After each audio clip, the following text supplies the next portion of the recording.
Hey, it's Antrese, and welcome to another episode of the Savvy Painter Podcast. The Savvy Painter Podcast is the podcast for artists who want practical, tactical tips to create a practice that is both fulfilling and meaningful. So, in this episode, I want to talk today about something that we haven't talked about directly, but it affects so many of us artists. I know I've talked a lot on this podcast about failure and about the different kind of fears that we have, or whether or not we're really that talented, or whether or not we're allowed to paint what we want to paint, fears like that.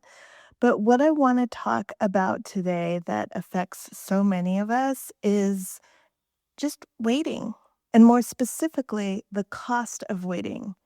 Because most people think that waiting is neutral, like nothing is happening yet. And so it's just this kind of limbo and it doesn't really mean anything. But that's not actually true.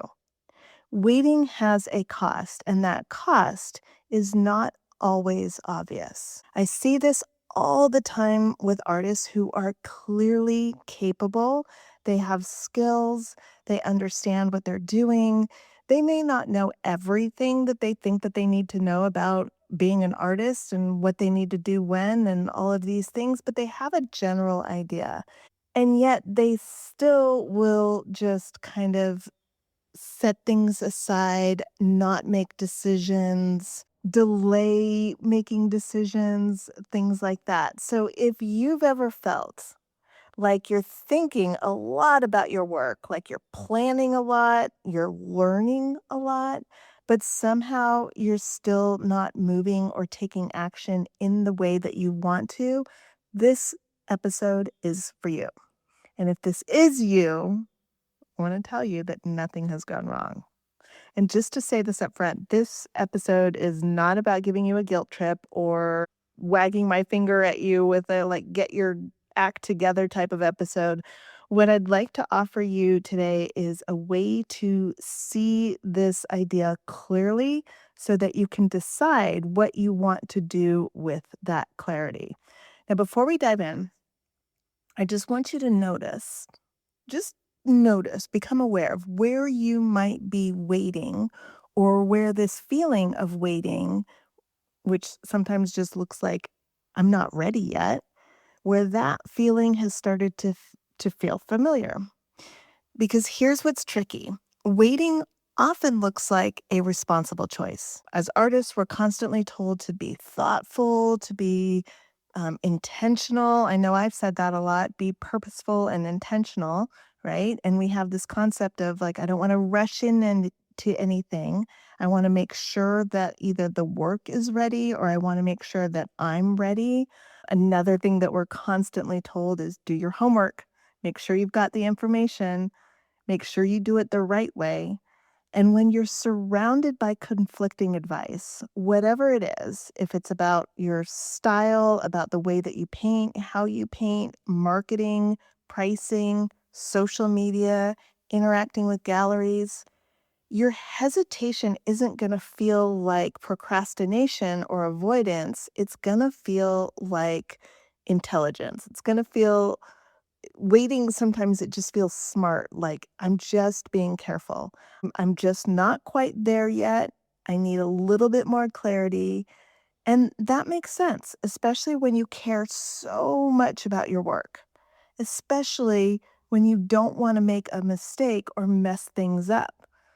So, waiting can look like unfinished pieces, email drafts that you've written but you haven't sent yet, prices that are written down in quote unquote pencil, like I'm just going to pencil this in and figure it out later. Or applications that you've bookmarked but you haven't completed yet. I want to be really, really clear about this. If you're waiting, it's probably not because you're lazy. It's not because you're stupid or you're bad. It's probably because you're trying to protect yourself from choosing the wrong thing and then having consequences of that decision derail everything else that you might have been planning. And this matters, right? This is how you are trying to consciously or unconsciously, you're trying to protect your nervous system. And that really, really matters. So I want you to think about a decision that you've been avoiding. Maybe it's a decision about a painting that you want to make, or where you want to show your work, or maybe it's how you want to show your work, or maybe it's whether you should take that commission or even offer to do commissions in the first place. Or maybe it's a decision about whether or not you're ready to raise your prices, or maybe it's a decision about the composition in a painting that you're working on, or whether that painting's even finished or not. And as you're thinking about this decision, notice what your brain tells you you need to wait for before you're allowed to make that decision. So, for example, is it a knowing that will just appear? I hear this one a lot, like, I'll just know it when I see it, or I'll just know it when I feel it. Is your brain telling you that you need to wait for more information, or you have to wait until you develop a particular skill? Or is your brain telling you that you need validation from somebody else? So, what is your brain telling you that you need before you're going to be able to make that decision? So, here's the piece that we often miss: waiting isn't free. Even when nothing visible is happening, something is happening internally. There's a quiet emotional exhaustion that comes from carrying unresolved decision because our brain hates open loops. It's something that needs to be tracked. It's like this fly that's buzzing around in the back of your head. Your brain just knows that there's this thing that you haven't finished yet. And that low level background noise of things like, "Oh, I should email them," or "I should post that piece," or I really have to decide on the price of that work," or I should decide what I'm gonna focus on next." Those thoughts don't disappear just because you ignore them. They sit there, and over time, they drain your energy. And actually, as I'm saying this right now, I am realizing that, gosh, oh my gosh. Okay, so I think it was a couple days ago, I saw a DM in my box. I've been on and off Instagram. Like, I keep deleting it from my phone, and then every now and again I'll go back in and check. But there was a message, and when I saw it, I couldn't answer it in that moment.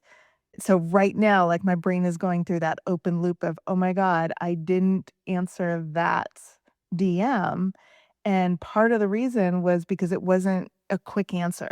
Just to notice that, right? That these things pop up, and that open loop is just constantly running around in your mind.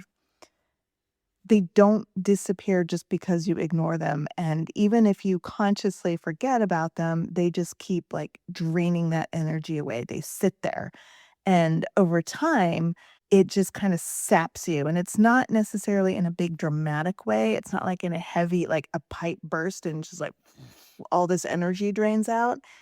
It's more like, this kinda heavy density a lot of times, or at least that's how I experience it.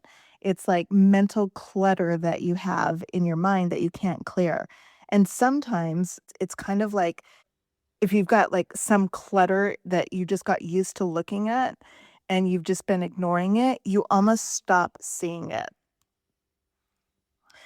But it's there, and your unconscious mind knows it's there, and it's this thing that it knows you have to do. So that's what it's like with decisions. You may not be constantly sitting there thinking like, "Oh, there's these decisions that I have to make," but your brain does know that. And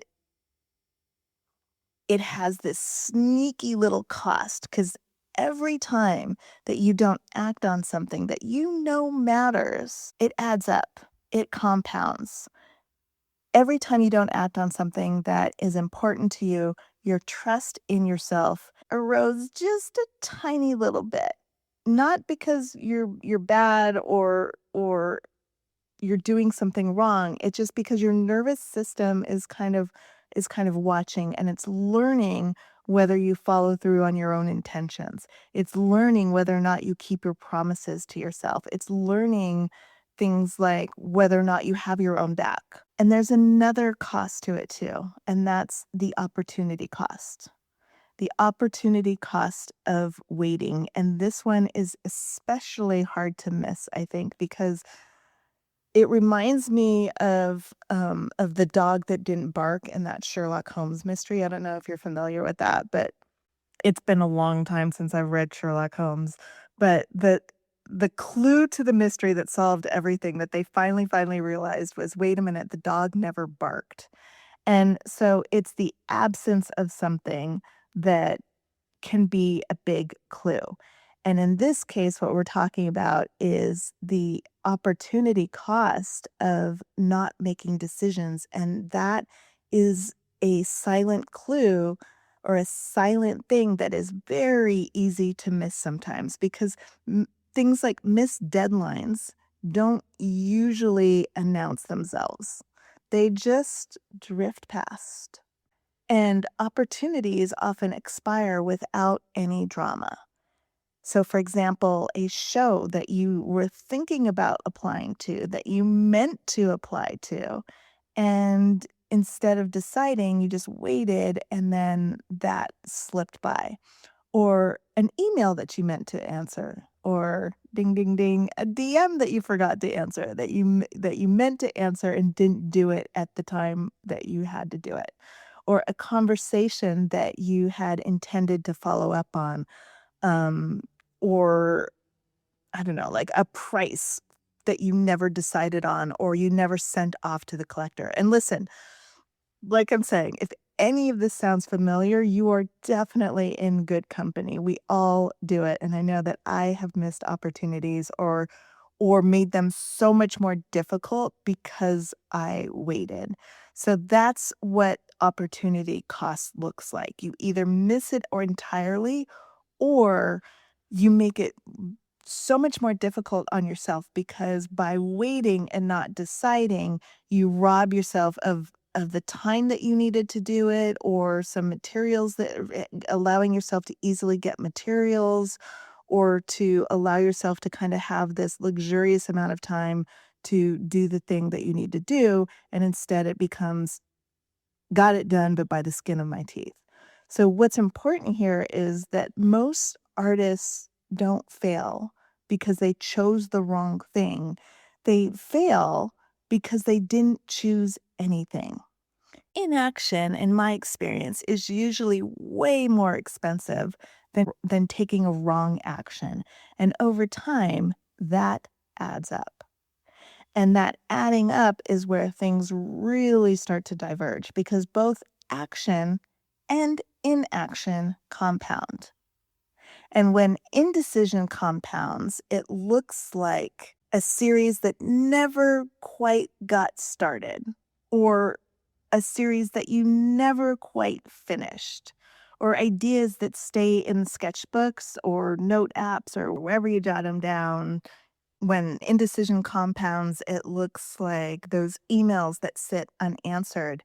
And because of those kind of open loops, it creates this scenario where we're just a little bit more reluctant to make the next decision because we're kind of associating that decision with discomfort, with feeling uncomfortable, with I want to say pain, but that sounds so dramatic.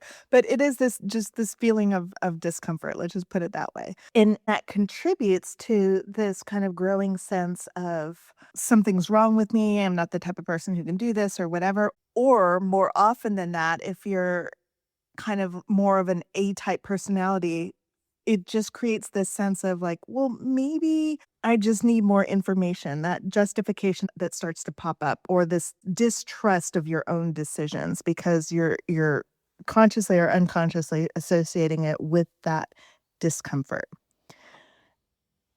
Doubt feeds on inaction. Insecurity feeds on inaction. And stress also feeds on inaction.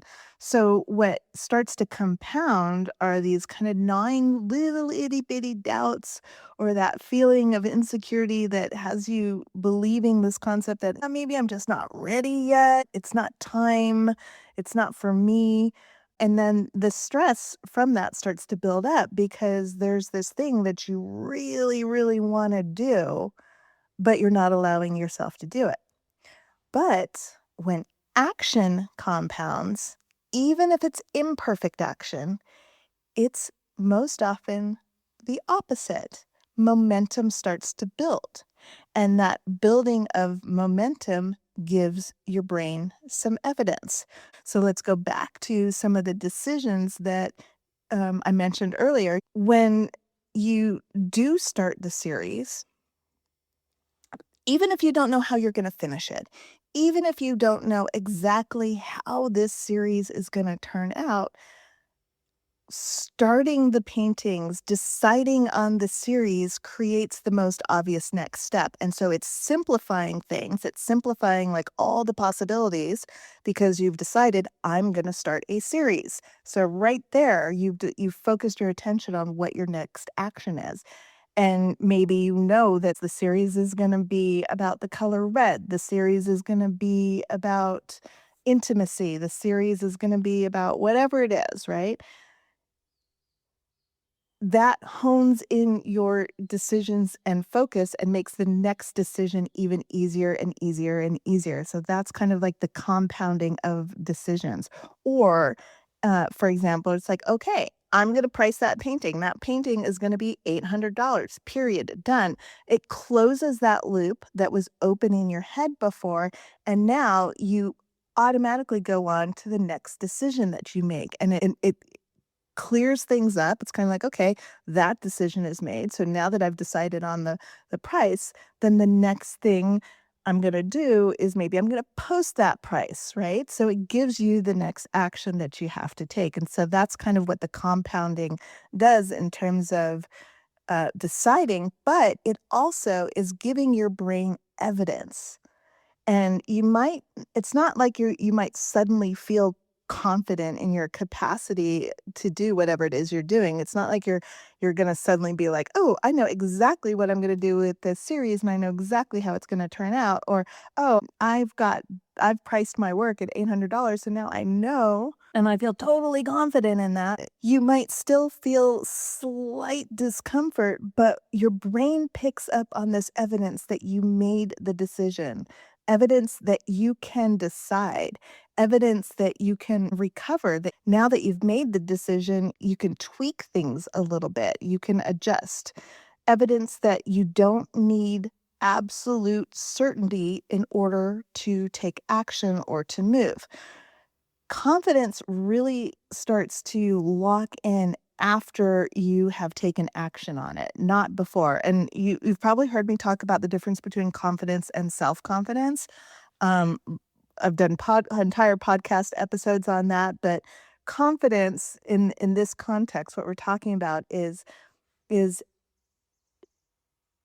the confidence that comes from having done something, having had the experience of doing the thing, and then the knowledge that goes along with that. Self-confidence is confidence in my own capacity that even if I don't know how to do this, that I can figure it out. It is a it's a deep trust in myself that is also something that we can build. But self-confidence and confidence both serve to level you up. They both kind of raise each other up.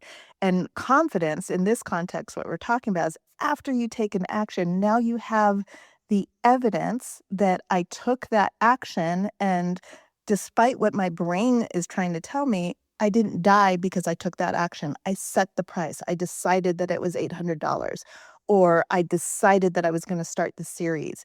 And then my next action becomes, okay, which canvas am I going to use or which painting am I going to start? And then you make that. And then you have that evidence. It's just compounding evidence over and over and over again of I can make these small decisions that lead up to this larger result. And that's a really, really important reframe is this understanding of how decisions and taking actions, tiny little ones will compound on each other and start to make each other more and more easy to decide and easy to complete. Now, there's a sentence that I hear a lot in my work with artists, and that is something along the lines of, well, I don't wanna look back and wonder if I could have done this, if I could have, um, gotten into that gallery, or if I could have started to sell my work. And it's also coupled with, well, I'm not getting any younger, or I don't want to look back and wonder if I could have done it. And that sentence that I hear so much isn't so much about panicking. It's more of this clarity of, I know what I want to do. I am an artist and I'm certain that I want to do this because I feel this sense of urgency. This isn't going to happen by itself. If I'm going to do this, I have to take action on this. And also, I want to have this experience now, you know? And at a certain point, what happens often with that sentence that goes from, I don't want to look back and wonder if I could have done this, or I'm not getting any younger. At a certain point, the question shifts from something like, what happens if I fail? What if I don't make it? To, what if I never really try? What if I never really give myself the opportunity to find out what I'm capable of?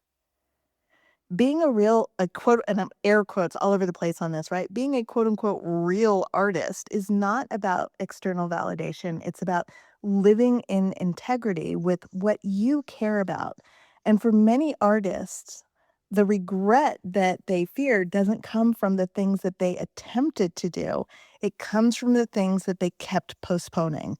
It comes from not taking action. We very typically, I think it's in that book that gets thrown around a lot, that the regrets of the dying, that was written by the woman who worked in a hospice. People don't regret what they did. It's not that they don't regret what they did, but more often they regret what they did not do. That regret that so many artists are afraid of feeling comes from the things that they kept postponing, not from taking little actions, not from taking actions even when they weren't certain. They don't regret those decisions. What they regret is not trying at all or postponing indefinitely. So here's the cleanest reframe that I can offer for you. Doing nothing is still a decision. It's a decision to maintain your own status quo. It's a decision to let time pass without taking action. And that decision has consequences, whether we acknowledge those consequences or not. So this doesn't mean that you need to overhaul your entire life. And it doesn't mean that everything has to change right now at this moment. It does mean that just recognizing that waiting or hesitating or pushing off decisions isn't neutral. And once you see that clearly, you get to decide what you want to do with that information. See what I did there? So, okay, if this episode has been helpful to you or has stirred things up for you, or you recognize yourself in anything that I've been talking about here, just make a mental note of that. You don't need more insight. You don't need to understand yourself better necessarily, but you do need a way to move that doesn't require you to be absolutely certain at first. Something that I say to the artists that I work with a lot is, you can't think your way through a painting. You have to paint your way through the painting. And it's the same thing with the other phases of our art. You can't think your way through a painting. You have to paint your way through a painting. You can't think your way through showing your art. You have to show your art and then get the information back, get the data back that tells you how you personally like to do this. And you can't think your way through selling your art. You have to actually get yourself out there and start selling the work. These are things that can be practiced, and we will keep talking about that. But for now, I want you to just notice where you have been waiting and what waiting might be costing you. That awareness alone is often the beginning of making better decisions, choosing differently, and making real changes in the way that you create your art practice. Okay, that's what I have for you today. I hope that was helpful. Have a beautiful day, and I will talk to you again soon.